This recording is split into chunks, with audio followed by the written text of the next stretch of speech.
10864. Station's your final time cue will be with 15 seconds until airtime. Mark, 15 seconds until airtime.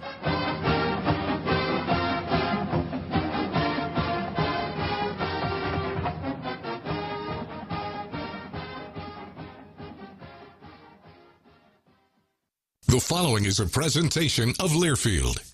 Welcome to Duck Insider. Our whole athletic department, there's a level of expectations of success. Throw, catch, touchdown, Oregon. He can run and slam. He's back out for a three. Left wing is good. In the air to center, back at the wall. It's out of here. Really excited that we get to rep our Ducks and hopefully come back to Eugene with some championships. Indoor track and field national champion. And for the fourth time in the last 6 years, the Ducks are Pac-12 champions. We have so many teams that are excelling right now, and it's really fun to be a part of. Give it to me, baby. My house. I'm taking it there.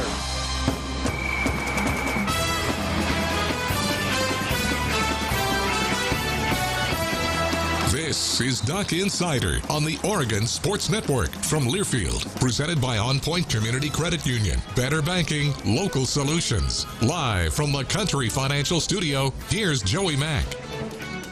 Jordan Brenner in for Joey Mack, who's taking the side chair today. Duck Insider on the Oregon Sports Network. I prefer the phrase side cart, like in a motorcycle. Okay. You know, so I now have a vision of all those old school motorcycles that have the side cart. Mm-hmm. That's what this chair is for, right? So I don't like being a sidekick. I like being in the side car. Well, yeah. Joey Lombardi is here today. We oh, have God, no. Rob Moseley coming up Where's later in the show. Where's the man from the bunker? Bill Walton would say you don't listen to a guy that's in a basement. He said that, actually. Did you hear him say that? Well, he says a lot of things. He says a lot of things. Honest. But Bill Walton did say, like, why would you listen to a guy who's in a basement? I was like, Bill. Well, according to Bill, we're going to have like 9 Pac-12 teams in the NCAA I think he said 8. 8? I was trying to figure out who the 8th would be. Mm-hmm. Who knows? Yeah, I got nothing. We love Bill Walton on this show. There's no doubt about it. Coach Lombardi also going to be on today's show as she talked to the media before the Ducks travel to the Tar Heel State. How cool is that? Ducks going all the way out to the East Coast. You don't see that often. And you know why they're doing it? Please share. They're doing it because Jordan Dale's from Virginia.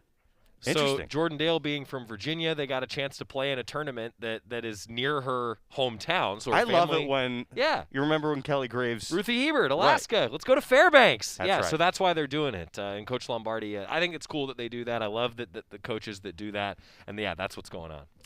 So Ducks going to start in Greensboro against UNCG and then move over to Chapel Hill for 2 against UConn, 1 against Penn State, and 1 against North Carolina. Are they good? Ryan Milano's sitting over Ryan, there. are they good?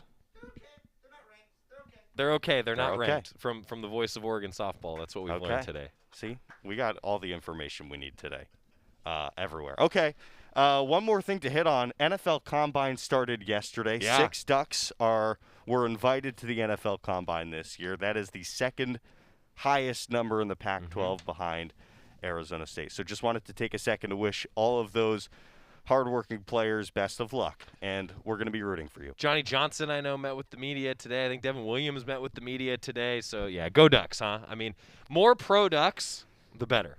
That's right. We can all agree. Okay, well, now it's time for our segment with Joey Lombardi. McMurray. I don't like that. I think, it's just low-hanging fruit. You know what's funny with that? So you know how many Joeys there are that are famous in the world? You know, the first one that probably comes to mind is Joey Harrington, right? Yep, I mean, that's number one. He's up there. The Joey Heisman poster is up there in the studio. I think he's probably number one. Most famous Joe in the world. In the history of mankind. Oh, well. Yeah, I mean, Montana would probably – probably in the top 5. Montana's up there, but I'm saying Joeys. Forget the Joes. Oh, I'm not a Joe. Forget the Joes. Joey. Friends. Yeah, so I think Matt LeBlanc's Joey from Friends. And then you start to get into, like, Joe Lunardi's really a Joe. He's not a Joey Brackets, but his nickname is Joey Brackets. But then there's Joey Buckets, right? So Joe Young, Joey Buckets, like I'm not even in the top 5 of famous Joeys that in people the world. Around. No. I'm saying that people I think around. you might be overestimating. No. that people around Oregon, Oh, okay. when they hear the name Joey, they're like, what last name autofills in their brain's Google search bar? It's Joey Harrington. Then it's probably Joey from Friends. Then it's Joey Buckets.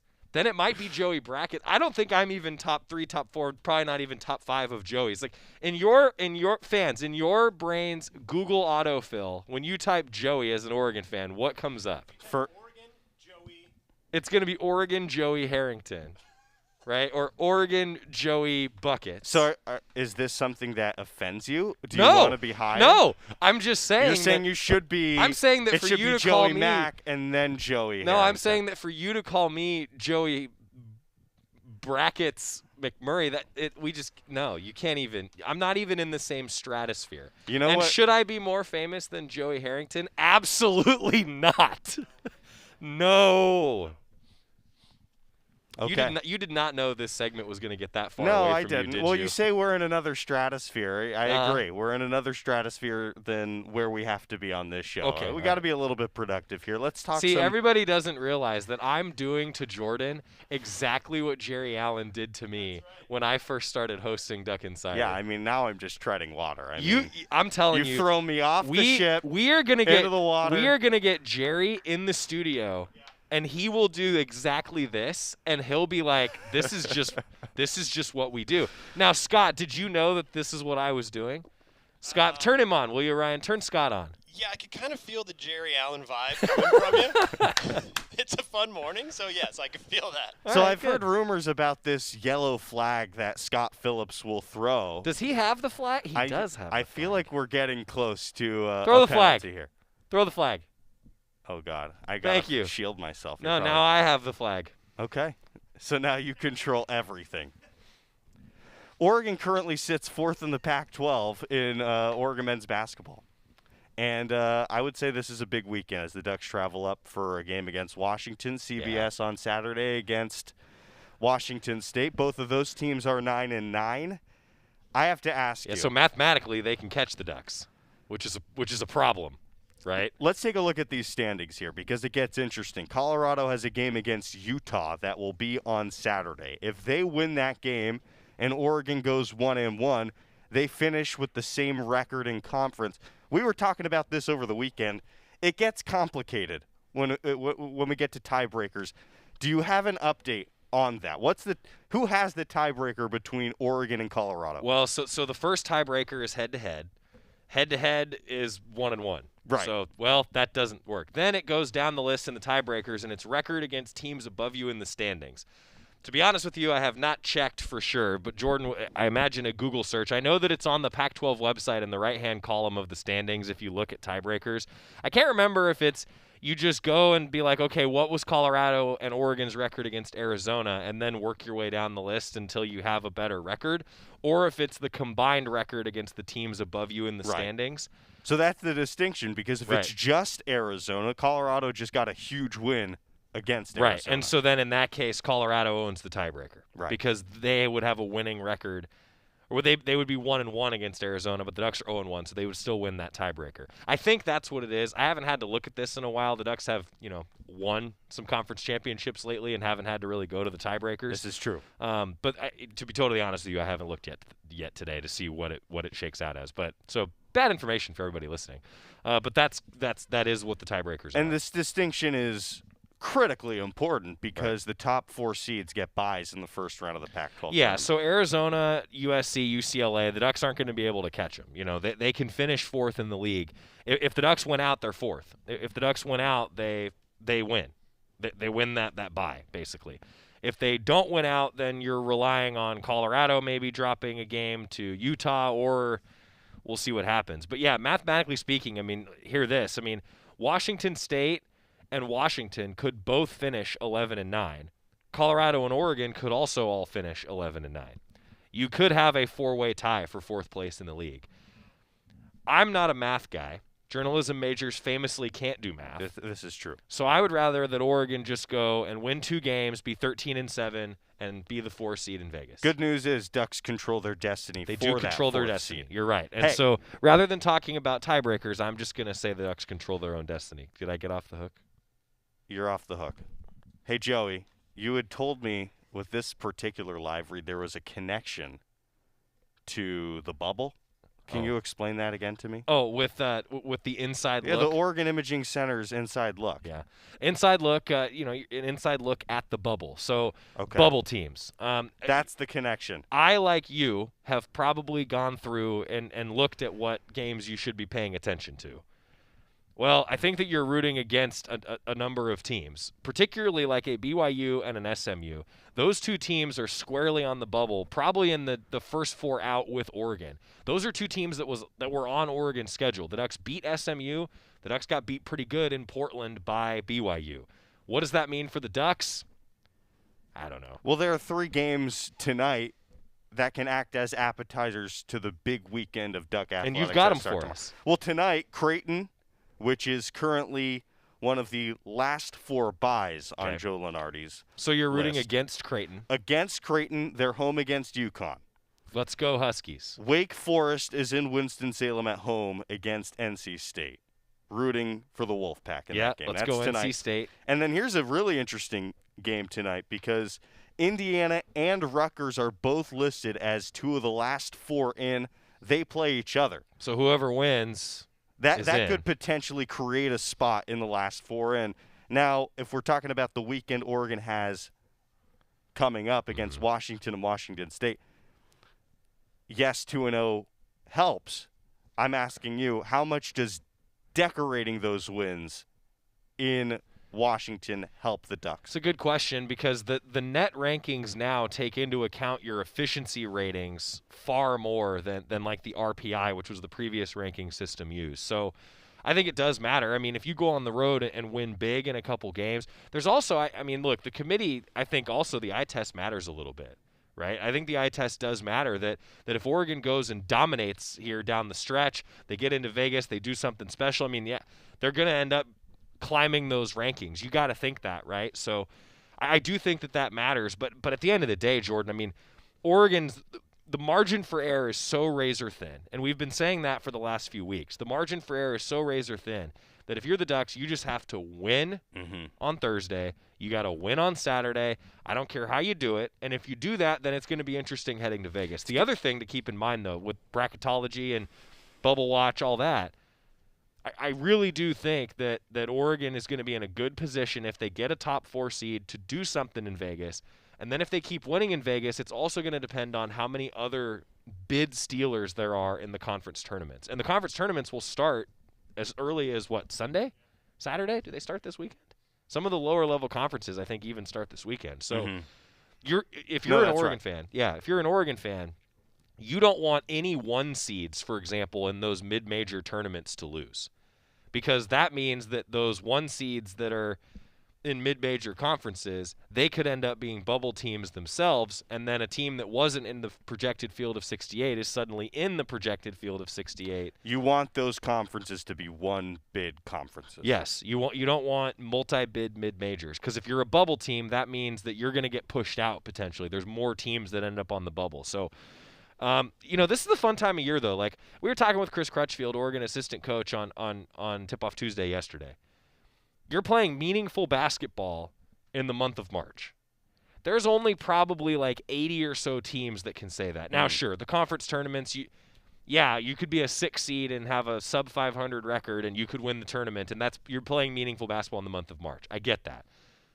But the 80 or so teams that are in that projected bubble and in the field, those are the teams that are playing meaningful basketball, and Oregon's one of them, and that's what you want to do. Oregon's playing playoff basketball. They now. are. It is playoff basketball. Yeah, I'm glad. Did you watch the Quack Minute?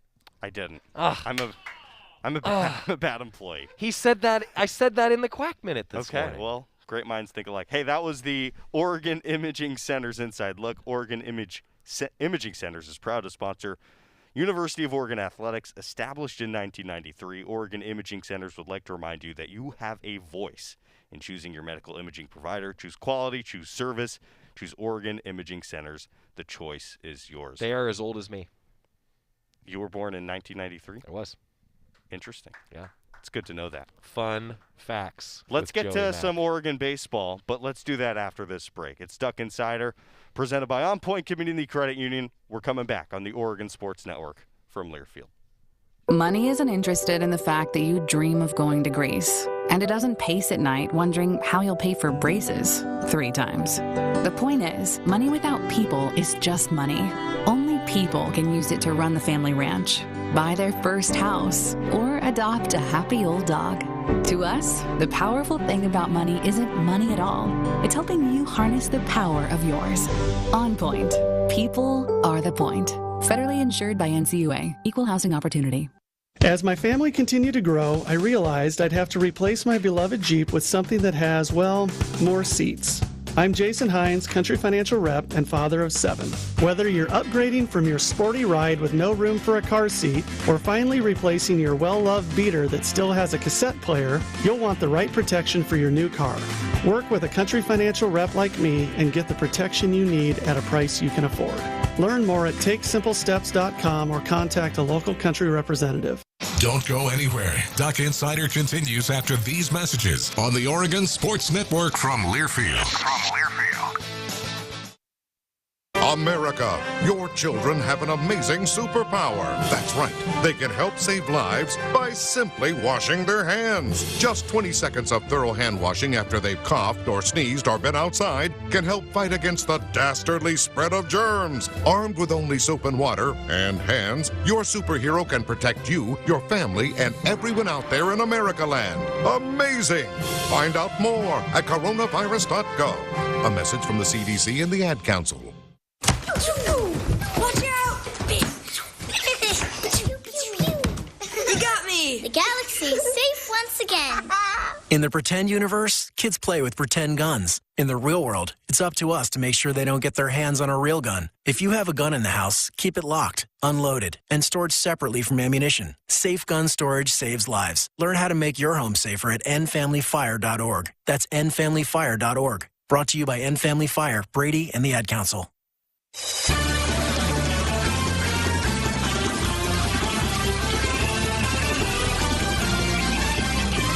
We're back here in the Country Financial Studios. It's Duck Insider presented by On Point Community Credit Union. Jordan Brenner, Joey Lenardi. To my left, it's actually Joey McMurray. I'm glad you didn't jaw back at me after that one. Let's throw the flag, though. Let's throw the flag. Let's go ahead and talk about some Oregon baseball. Sure. 0-3 start to the season, 5 in a row. How about the newcomers offensively for this Oregon baseball program coming in and immediately making a huge impact? I saw this on Twitter today. Drew Cali, Colby Shade. I know Colby Shade's not quite a newcomer, but he's a new starter this year. Both of those guys are in the top 5 in batting average nationally at this point in time. It's pretty remarkable how this team has turned it around. Yeah, I mean, 2 Ducks in the top 5 in the country in batting average is pretty crazy. Drew Cali's second, Colby Shade is 4th. And look, that's not like these guys have gone, like 6 for 10, right? I mean, this is 8 games for the majority of these guys. This is over 30 at-bats, I think, for both of them. And I was thinking about that. Brennan Malone, I think, is 16 for 32 on the season. He's hitting 500. And Brennan Malone is like 4th or 5th on the team in batting average. And he's hitting for power as well. I think it was Drew Cali who said in media last week that hitting is contagious, and Oregon caught the bug. Yeah, they did. And I think that's a great sign for the Ducks to have that offense from top to bottom. And one thing that I think about a lot with a lineup is how do you lengthen your lineup, right? Like, you don't want just your 1 through 5 to be the guys that are producing runs. You want the bottom of your batting order to be producing runs too. The Ducks did that. I mean, Colby Shade was hitting 6th, 7th.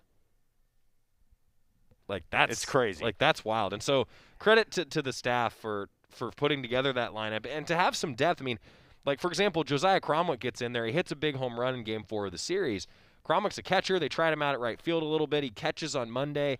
He hits that big home run. I mean, you've got depth throughout this lineup, which is impressive. And then I will say, I thought the defense got better over the course of the weekend. I mean, what'd you think? Because you were down in San Diego. I could listen to those games and watch them a little bit, but their live stream ain't an Oregon live stream. Let's just call a spade a spade. Well, I think there's been a lot of talk about the pitching this weekend, deservedly so.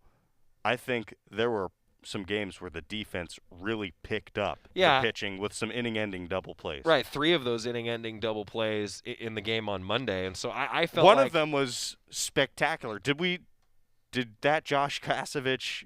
I didn't see if it made Sports Center. Yeah, that's what I was wondering. I didn't if see. It didn't, he was robbed. But it's a glove flip, Grant with a great turn, a pick at first by Walsh. I mean, that's a great 6-4-3 double play.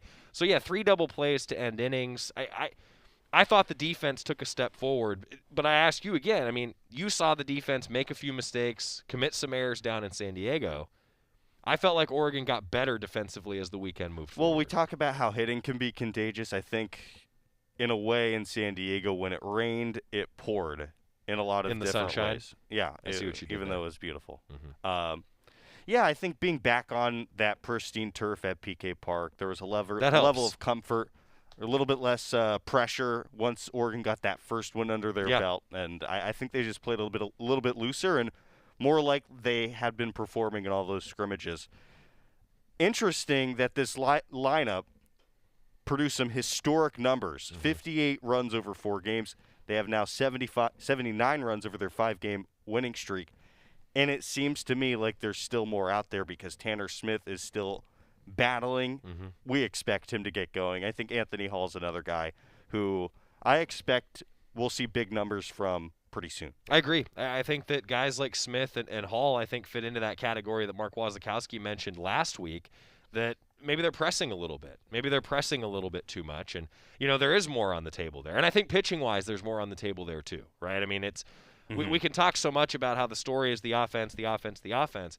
But the Ducks, I think, do want longer starts from their starters. First quality start of the year was Isaac Aon, and it came in, the 7th game of the season? That's right. You'd like to see, I think, starters go deeper. I will say, though, I thought the bullpen really flashed at me at times this weekend. Limited walks. Rio Britton looks like the real deal. Caleb Sloan had a great outing, just to name a couple guys. He was throwing hard. Yeah, I think that there's a lot to like about where this team's going, but the real test for me is going to be UC Santa Barbara. I mean, especially that doubleheader. So on Saturday, it's a 7-inning and then 9-inning doubleheader. Well, that's where I wanted to go to next, and we're running short on time. I want your thoughts on this. The strategy changes when you play 4 games in 3 days. Oregon announcing that in the doubleheader on Saturday, Isaac Aon going to be starting that 7-inning game. So he's moved up a day. Tommy Brandenburg also moved up a day. That's less rest for those righties, and that matters. It does matter, and I think if you're Isaac Aon, maybe part of the calculation here for the coaching staff is that he did give you a quality start. He's the only Duck to give you a quality start all of a sudden, he could go complete game. Right, that is in play, and that's exciting. That's exciting baseball. I'm excited to watch a 7-inning game. And if you're Colby Summers, right? I mean, the Ducks only used him the one time this weekend, one of the best closers in the country coming back for the Ducks this year. If you're Isaac Aon and you're like, I can just go 6 and hand the ball to Colby, and Colby's got the kind of arm that he could probably come back later in the day on Saturday. You keep that arm warm, you're probably going to be fine. So I think that makes it exciting. That does make it fun. I'm looking forward to listening. We've got a 1 o'clock tip-off in Pullman. You guys are on the air at 1:45 for Oregon baseball. So I'm hoping that by the time basketball ends, I'll just be listening to you the whole flight home. That's I hope so. Do you have Wi-Fi on those flights to listen? I hope so. Okay, well, we'll see about that. But, hey, he's Joey McMurray-Lenardi. He's nice enough to join us here on his own show, Duck Insider. We're coming back to the Country Financial Studio after this break. Coach Lombardi from Oregon Softball is next on the Oregon Sports Network from Learfield. At Shadow Hills Country Club, our all-inclusive event pricing allows us to take care of all of the details while you enjoy your event. Our wedding garden, expansive grounds, ballroom, and meeting rooms can accommodate any size event and come complete with full catering and service staff. From weddings to business and social events, Shadow Hills offers the benefits of a resort atmosphere and the peace of a country setting just minutes from downtown Eugene. For more details, call us today or go to shadowhillsevents.com. From the weight room to the classroom, on the field and off it, On Point proudly supports University of Oregon athletics because student athletes do so much more than bring us pride on game day. They bring our entire community together in Eugene and all across Oregon. So whether you're watching the game in the stadium, at home, or at your favorite local business, their success makes all of us stronger. On Point Community Credit Union. Join in. OnPointCU.com. Federally insured by NCUA. Equal housing opportunity. Duck Insider continues after this timeout on the Oregon Sports Network from Learfield. Uh-oh, Brad's buzzed. Oh, yeah? Yeah, he's starting with the woots. And now a speech. I just want to say that friendship is about heart and brain. Who's with me? Good thing is, he knows when he's buzzed. And my brain is saying, when it's time to go home, somebody call me a ride.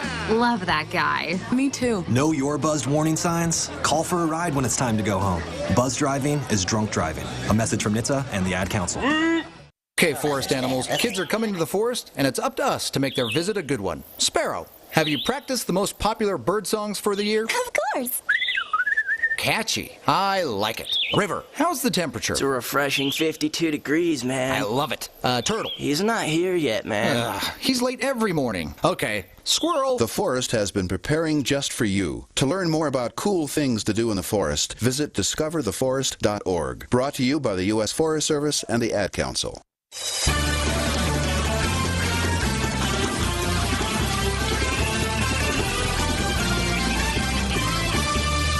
Welcome back to Duck Insider. Jordan Brenner in for Joey Mack, who refuses to leave us. He is still in the chair, the sidecar. Just kidding, Joey. You are always welcome on your own show. Thanks, Jordan. Well, hey, I just wanted to say so long, farewell. I'm off to the airport. Yes, he is. Good luck with Oregon baseball this weekend. Everybody enjoy listening to Coach Lombardi preview the upcoming weekend, and tell Rob that he is responsible for getting a bunch of wins in Las Vegas. We expect to not have Rob Moseley, who is on the road. We expect to not have Rob Moseley back in Eugene until like Monday. That's right. And don't forget about the responsibility that you have to bring back 2 wins in Washington. I'll do my part. Okay. Good. I got it covered. Good to hear. All right, here's Coach Lombardi before the Ducks get going in the Tar Heel State. Coach, congratulations on a pretty good showing this weekend. A question I had specifically about the batting. I know it was something you talked about your plans and you just didn't execute the first couple of games. Something I noticed in that third game, though, was the first 2 innings, you guys still came out. I would say you were pressing, just trying to make up for the previous 2 games all in one swing. Was that something in game that you guys made adjustments on? Because from that point on, you guys basically were rolling. Is it the players themselves that are making that, or are you guys as coaches doing that, or is it everyone combined? Because it was a pretty discernible difference. Yeah, I think it's just everybody combined. They understand the plans that we're working on. And then I think from there, that's where it takes some urgency from our team and leadership for them to just move faster with what they're doing versus, waiting for it to come to us. We've got to go to it. So I think that we got to see that on the second day and then later on the third day. Coach, let's talk a little bit about Jordan. She had the major part of that no-hitter. How has she been able to work as a member in that rotation outside of some of the mainstays that we've typically seen? How has she reintegrated herself? What I liked on her final day is just her efficiency. Like, she was constantly ahead in the count, limiting her pitches to each batter. I think seeing her in the Missouri game, she was getting behind a little bit and having to throw additional pitches. I thought she did a good job of just being in the gray area and putting pitches in spots where it's forcing the hitter to have to swing versus seeing that it's either a ball or a strike. So I thought her ball movement was really well. And I just think that her pressure that she put on the opponent on Sunday was just greater. So, and I think it's just her to continue to settle in what she's doing. So I really like how she finished the weekend. Coach, kind of segueing off of that, I wanted to ask about Stevie. One thing she had said was that she really was wanting to work on her off-speed pitches, and it seemed like her off-speed were hitting really well. The other thing I noticed, when she was missing, she kept everything out of the zone. So she was nibbling, but she never really got hung up in the zone. Is that stuff that you're calling, or is that just her being a heady freshman, kind of knowing not to leave anything hanging, so to speak? I think just each time that she gets on the mound and gets outings under her belt, she'll be able to have better understanding of how she wants her pitches to break through the zone. So I just think it just comes with experience for her. One thing that you can see is that her ball moves a ton. So with that, I think she has the ability to move the ball through the zone and have a lot of success. But I thought her game against Seattle, that's the Stevie right there that we recruited. Just very efficient, let her ball move, let her defense work. I loved how she changed speeds. She's been working on that off speed since the fall. Coach, you mentioned before last week that both Brooke and Tara, you were optimistic. Neither of them played. Is there any updates on the specificities of their absences or their timeline? I honestly don't have an update for you all. I wish I did. It's just we're still moving along. I'm hoping that we have availability for this weekend, and we just kind of have to wait and see. Coach, I wanted to ask you about McKenna in that game against Cal State. She started off, and I'm not questioning you. You obviously know way more than I did because it worked out well. But when she started off in the second inning and she kind of loaded the bases and then walked up that run, was there ever any question in your mind that maybe she's just not having it today? And then the second part of that, going into that bottom of the fifth, she kind of had some more issues where, you kind of were looking at it and then she ended up pulling out of it. So like I said, you made a great call and whatever worked. But did you have any questions? Is that something that she collaborated and just you guys worked through together? I think it's important for her to push through that. We have a long season and she needs to push through it. She needs to see that she can have a tough second inning and get through it. She needs to see that she could have the bases loaded against a tremendous offense and come through it. So I think it's important for her to push through that. Ariel, to sort of start off the season, not the start we expected, you benched her for the two games, at least in the starting lineup against both Northwestern and Missouri. She went 4 for 7 on the weekend, hit 2 home runs. Can you talk about her weekend as a whole, both her not being in that starting lineup and then her progression throughout the weekend? Well, I think, at times when she's not in the starting lineup, it's, for her or for any of our athletes, it's giving them opportunities. And then also, we've got depth, so we've got to be able to give opportunities for others as well. What I like is that when she came back in, she made things very simple. I think she kind of just basically got out of her way and allowed herself to do what we know that she's capable of. So I really liked how she finished the weekend at the plate. Coach, a question that had come up was, I know you're aggressive on the base pass. I personally truly appreciate it, but some of the people had questions. Do you feel like maybe you guys were too aggressive this weekend? There were a couple of plays that didn't go your way. Obviously, if they had, everything would have turned. But is that just kind of the live by the sword, die by the sword kind of nature of what you're doing? I want to stay aggressive. There's a couple times this weekend where obviously you look back and you go, well, should I? But I mean, I think what we do is staying, we got to stay aggressive with what we do. I think we got to continue to be on time with stealing bases and also being efficient and running the bases. If we do that, then I think those close plays we'll be safe on. But yeah, there's a couple times where, I could look back at that and go, well, should I just held her? But I mean, it's easy to do that. You're in the heat of the moment. You got to trust your decision and go with your decision. Kedri made quite a few starts this weekend. It seemed like her best weekend as a whole, at least to this point in the season. How do you sort of attack those corner outfield positions and who's going to be penciled in, and then Kedri specifically? I like what Kedri's doing. We've given her opportunity in the lineup, and every time we've done that, she's come up big for us. She's getting herself on base. I like that she's a triple threat and she can swing, she can slap, she can bunt for a hit. She's got good speed. I like her range in the outfield. So I want her just to continue to do what she's been doing, stay comfortable and compete out there. So I like what she's been doing. Coach, one thing I noticed this weekend, and I just wanted to ask if it's something that you as a coaching staff have really focused on, or if it's the players that are just, but working the counts on new pitchers especially. But Allie it was almost like a master class I think it was like a 9-pitch at bat she had with one of the new pitchers. And it was kind of noticed throughout the weekend that you guys are actually, when you face new pitchers, you weren't totally aggressive jumping at the first pitch. you made the pitcher work and show you what they had. And by the time, the lineup had turned over, you had a pretty good estimation of what it was doing. Is that all on you guys? Is that all on the players, or is it kind of a blending of the both? I think just understanding who we're facing and the statistics that go with it. I mean, we had some pitchers that we faced this weekend that, at this point, they had some walks. And so we didn't want to get ourselves out on one pitch. We wanted to make sure that, one, we were going to see the pitch and be on time, but then two, if we're not getting a quality pitch, not to get ourselves out, to make her to have to throw a couple more. So I liked how we worked the count on that. And I thought they did a really good job with making pitchers this weekend throw multiple pitches each at bat. In terms of how you fill out a lineup card, you're sort of known for being able to tinker and mix and match. What goes into the philosophy when you are filling out a lineup going into every single game?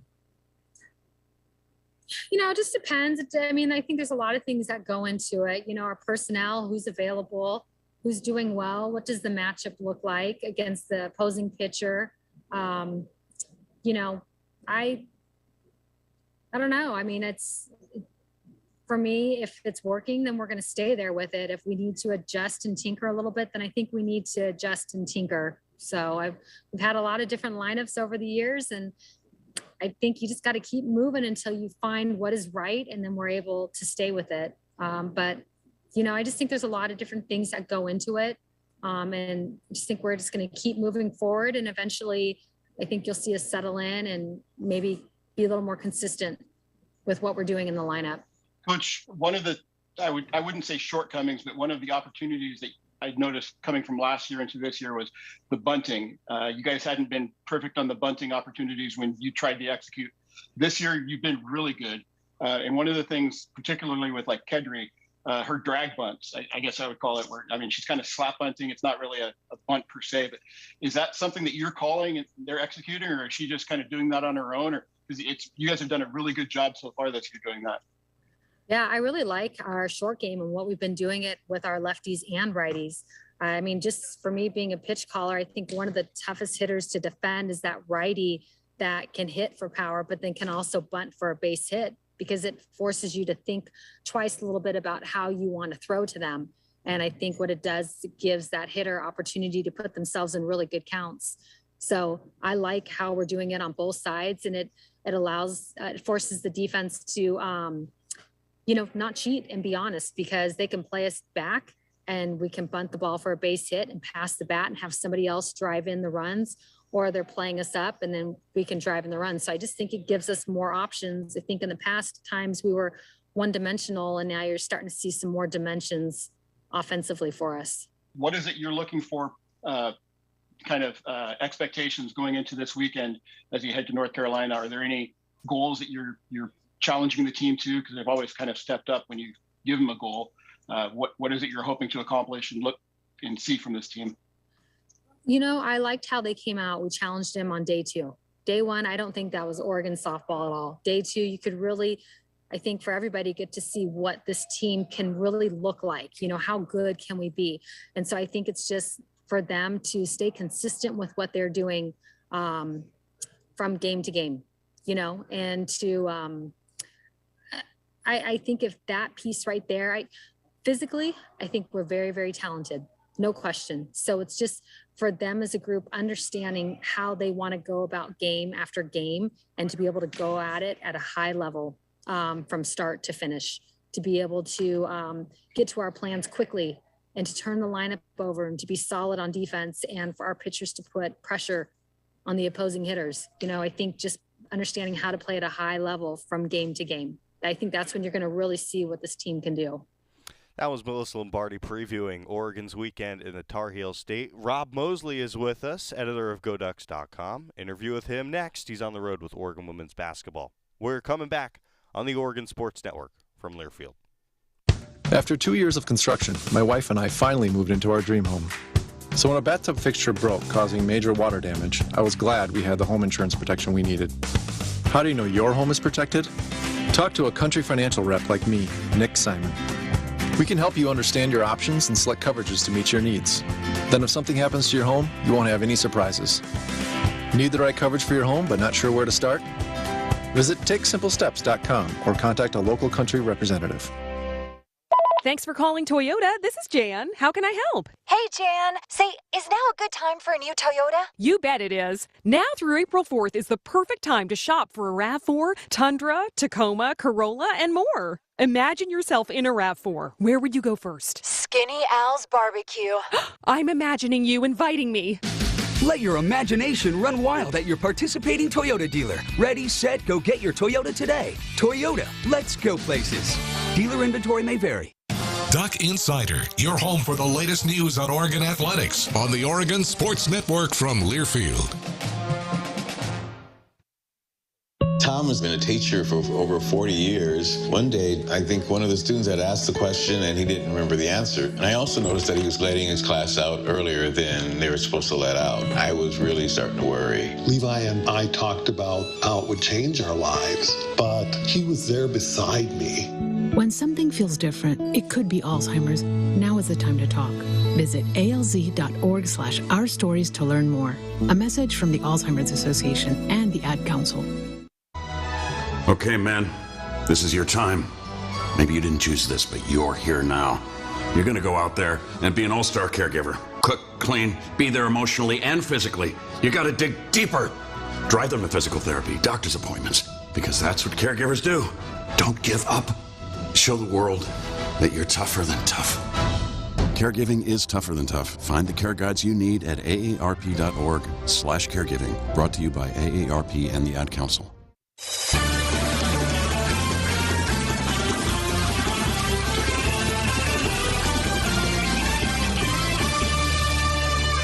Welcome back to Duck Insider, back here in the Country Financial Studios. It's brought to you by On Point Community Credit Union. We're joined now by the editor of GoDucks.com, Rob Moseley. Rob is joining us from Las Vegas. He's traveling with the women's basketball team as they ready for tomorrow's contest against either USC or UCLA.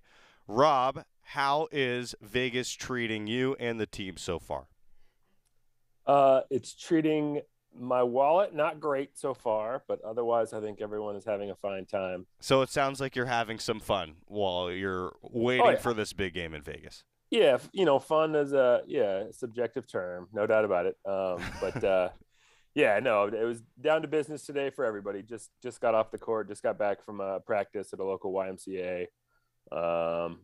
Energy was really good. I think these Ducks are really energized to play well this week, and I think they take it one game at a time, but I think they also know that if you have a good enough showing this week, you might be able to get yourself back in that top 16 and potentially host some NCAA tournament play and maybe win a conference title in the process. So a good start so far. Kind of a strange practice today because you don't know who you're playing tomorrow. So I think they did a little bit of stuff focused on USC and UCLA, their two potential opponents, and having faced both, kind of some things that might have given them some trouble in those games. But I think mostly kind of focus on yourself, clean up some things you do. And, with how many games they had to play in February, practice time was really at a premium. So I think probably to have a day like today where you're kind of forced to just focus on yourself, maybe a good thing in some ways. It stands out to me when you say something like energy for this Oregon women's basketball team, because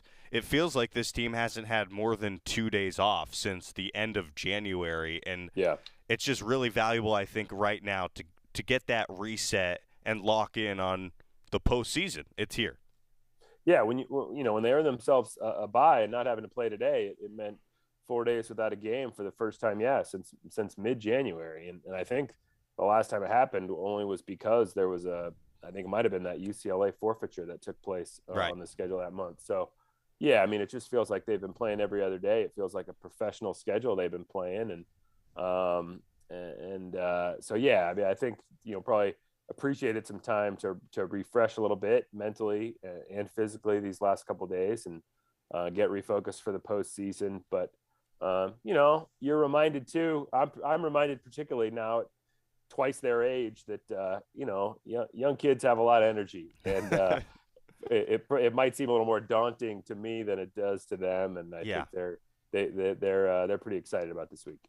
So this is a big week, I think. Of course, Oregon looking for that Pac-12 championship. We want you in Vegas as long as humanly possible, Rob. No doubt. I think it's also about setting yourself up to be playing the best basketball for the NCAA tournament. So I want to ask you, what are you going to be looking for in terms of the play on the court that will let you know, okay, this team is clicking on all cylinders right now?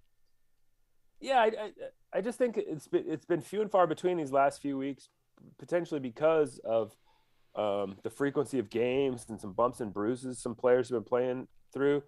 It's felt few and far between that kind of everything was clicking all at once, that you were seeing every all the top 7 or 8 contributors clicking all at once. And with Maddie Shear coming off an injury last week, it's probably not going to happen this week necessarily either. But to get a game where Sydney Parrish is having the kind of game she had last week where shots are falling, but then also Niara Sabali is uber efficient in the post, and Sedona Prince is hitting that jump shot and then also disruptive on defense, and Maddie's doing what she does on defense, and then India and Tahina are kind of the catalysts out there on the perimeter. You bring in an Elise Hurst to make some shots off the bench, bring in Kylie Watson, maybe Philly for some energy and some minutes in the post. There's when you lay it all out there and you think about the pieces that are in place and you think about the potential of this team when all those pieces are all filling those roles to the best of their abilities and playing at a high level, you get really excited about the potential of this team and the ceiling of this team. But it has been a little up and down, as we've all seen. So it sure would be nice to just feel like to your point, you want to be playing at your best going into the tournament. So some glimpses this week that's going to start happening. For the Oregon men, also a big week this weekend, heading up to Washington, starting off tomorrow with the Huskies, facing off against 2 9-9 teams. Oregon is currently listed as one of the first 4 out. Right. Really, all Oregon can do is play great basketball, go 2-0, lock up a first-round bye in the Pac-12 tournament. What's the key to get there this weekend for the Oregon men? Yeah, there's probably going to be a lot of chatter out there about, okay, who else on the bubble, can steal a bid and who are you rooting against? And I mean, there's so much big picture narrative that, guys like you and me love to follow right now, but you just can't let yourself get caught up in that because it really has to come down to how you match up against Washington, how you match up against Washington State, how you limit their strengths, how you take advantage of your own strengths, and not get caught up in that narrative that the rest of us, that is just kind of feels all consuming. It does. For the rest of us right now, what are the pieces that have to fall into place to get this team into the tournament? So, it's the oldest cliche in sports, take it one game at a time, but they really, really, really have to do that and block out all that other noise. Don't worry about what the Rutgers score is. Don't worry about, what Michigan's doing tonight, anything like that. You got to worry about getting yourself in, it's a mature team, but man, as it has its ups and downs too. So, there's so much of their own stuff they can focus on to really try to get themselves into a good place too, as the postseason looms for them. Safe to say, Washington is a team that is going to be looking for a win, especially against Oregon, after what the Ducks were able to do to that team in Eugene. I think it would be a major positive not only for Oregon to get a win against Washington, but also to do it in the same fashion they did it to them in Eugene. I know that's kind of jumbled, but it feels like it could be to Oregon's benefit to really decorate these wins this weekend. Yeah, no, I don't know why that. I don't know why that would hurt. That's for sure. Yeah. I'm not sure they're in the position where style points matter. I think it's all about your resume and just beating teams you feel like you're probably supposed to. If you're going to be an NCAA tournament team, these are 2 games you win. So go out and show that, But, again, as we talk about sort of external forces, in terms of the confidence the team might be able to play with when they get here to Vegas next week, no doubt, really being able to put it on someone would be fantastic, I'm sure, for them. But yeah, you really just got to notch 2 dubs this week, and I think right off the bat, just win 2 games, and that's all you can do, and that's really all. that's all you need to worry about this week. How much did you have your finger on the pulse of Oregon baseball this past weekend? I was at 3 of the 4 games. I did not go to the Saturday game when the men's basketball team had a home game. But Okay. yeah, it was. So you saw everybody but Andrew Mosiello last weekend. Yes, that's right. Yep. Okay, so I wanted to ask you about this team because they start 0-3 on the season. You think about the response that a team could have after that start. Well, historic offensive production for this team, 5-game winning streak. To me, it stands out that you have to be a tough group to be able to respond to that start and then just immediately flip the switch and start playing your best. Yeah, I think when the big win Monday at San Diego happens, and it's such a small sample size, just the opening weekend of the season at that point. Obviously that's a good statement about the Oregon program being able to bounce back from those 3 losses, finish that series on a win, come home with a win, feel good about yourself. But all that gets lost, and if you don't carry that over, and if you don't play well this past weekend when you're playing at home for the first time, and man, did they play well. I mean, I thought there were some really positive performances, from the starting rotation, from Aon, from Brandenburg. Monday was really a revelation. How about the defense behind Brandenburg as well to help absolutely. out the freshmen? And Kasevich and Gavin Grant, no doubt. Jacob Walsh getting some balls at first, but the bullpen was lights out. I mean, I think it was 11 scoreless appearances out of 13 out of the bullpen. I don't know what kind of team St. John's is going to have. So yeah, you don't want to get too. You didn't want to get too down on this team after 3 losses to open the season. You don't want to get ahead of yourself right now. But yeah, then the way they swung the bats as well, just up and down the lineup, and the thing that really struck me is you got some guys in Malone and Cowley that came here after some struggles at some other places. You got some guys in Gavin Grant and Colby Shade, who maybe were known as kind of glove first guys. I mean, Shade was kind of a late inning defensive replacement type guy on this team. Really role players kind of who, have been developed by this staff over the last few months and just look like dudes, so far. And again, we're only a couple weeks in, and I don't think anybody expects anybody to hit 600 this year, although that would be fun. So far, so good. Oregon has 2 of the top 5 hitters in the NCAA right now. Right, and I just think that speaks a lot to. I mean, Coach Waz loves that word mentality. I'm sure you've played clips of him using that word on this program, over and over again. Every week. The mentality that those guys, that staff took to kind of build those guys up to where they're at, to be really complete players, producing at a high level so far this year. And the mentality that those players show to just kind of grind through, the dog days of fall, winter, whatever, to get themselves in a good place entering this year, I think really, really impressive. And, it's something he takes pride in. It's something, the kind of attitude he wants his program to be known for. And I think they've shown it for the most part, more games than not these last couple of weeks. He's Rob Moseley. Rob, we're hoping to keep you in Las Vegas as long as possible. I hope you get comfortable. I appreciate it. Yeah, my wallet might not love it, but we'll have a good time. And again, if it means we're winning basketball games, I'll take the hit. I'll take one for the team. Love to hear it. Rob Moseley, editor of GoDucks.com. We're cleaning up shop. We're wrapping up after this break on the Oregon Sports Network from Learfield. As my family continued to grow, I realized I'd have to replace my beloved Jeep with something that has, more seats. I'm Jason Hines, Country Financial Rep and father of 7. Whether you're upgrading from your sporty ride with no room for a car seat or finally replacing your well-loved beater that still has a cassette player, you'll want the right protection for your new car. Work with a Country Financial Rep like me and get the protection you need at a price you can afford. Learn more at TakeSimpleSteps.com or contact a local Country representative. Money isn't interested in the fact that you dream of going to Greece. And it doesn't pace at night wondering how you'll pay for braces 3 times. The point is, money without people is just money. Only people can use it to run the family ranch, buy their first house, or adopt a happy old dog. To us, the powerful thing about money isn't money at all. It's helping you harness the power of yours. On Point. People are the point. Federally insured by NCUA. Equal housing opportunity. This is Duck Insider. Duck Insider on the Oregon Sports Network from Learfield. To some, the sound of a baby babbling doesn't mean much, but that's not true. They're testing out vowels and consonants and trying different sounds. And by 12 months, their babbling is beginning to take on meaning, especially if there's no babbling at all. Little to no babbling by 12 months or later is just one of the possible signs of autism in children. Learn more at autismspeaks.org. Brought to you by Autism Speaks and the Ad Council.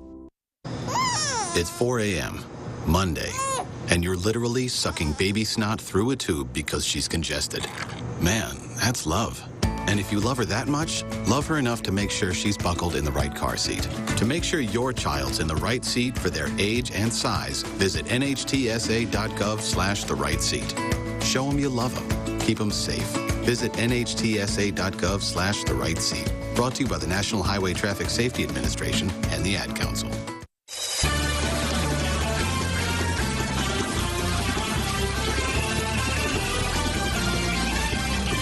Welcome back to Duck Insider, presented by On Point Community Credit Union. We are in the Country Financial Studios. Just a few minutes left. It's time for today's 2-minute drill, brought to you by Cafe M. And let's just lock in on Oregon track and field. It's going to be a huge weekend. In Oregon, well, huge week at the 2022 Indoor Track and Field Championships. Let's go through a bunch of the qualifiers, and we'll start with MICAH Williams in the 60 meters.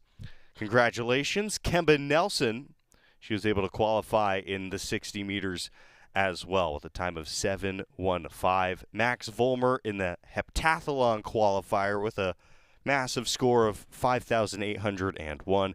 Congratulations on becoming a 3-time national qualifier. Luis Peralta in the 800 meters. A qualifying time of 1:47.32. Another 3-time national qualifier. Jack YEARIAN in the mile, qualifying with a time of 3 minutes 54 seconds. 3:54.54. That is so fast. It's just remarkable to me. IMAN Brown in the 200 qualified 23:25. ALYSAH HICKEY with the long jump qualifier.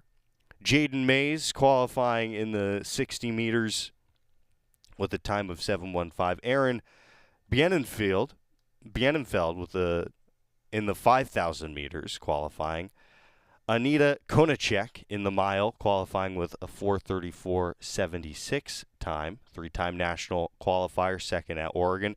Reed Brown in the mile as well. Emma J qualifying as well in the triple jump. And in the relays, Ducks qualifying in the 4x100 relay, and then in the distance medley relay.